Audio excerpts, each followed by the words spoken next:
அன்றங்கே ஒரு நாடு இருந்ததே, அந்நாட்டில் ஆறு இருந்ததே. ஆறு நிறைய மீன் இருந்ததே, மீனும் முழுகிட குளிர் இருந்ததே. அன்னமிட வயல் இருந்ததே, வயல் முழுவதும் கதிர் இருந்ததே. கதிர் கொத்திட கிளி வந்ததே, கிளிகள் பாடும் பாட்டு இருந்ததே.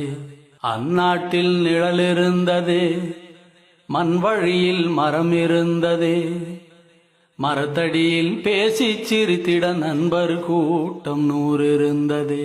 நல்ல மழை பெய்திருந்ததே, நரகத்தீ சூடில்லையே. தீவட்டி கொள்ளை இல்லையே, தின்றது எதுவும் நஞ்சில்லையே. அன்றங்கே ஒரு நாடு இருந்ததே, அந்நாட்டில் ஆறு இருந்ததே. ஆறு நிறைய மீன் இருந்ததே, மீனும் முழுகிட குளிர் இருந்ததே.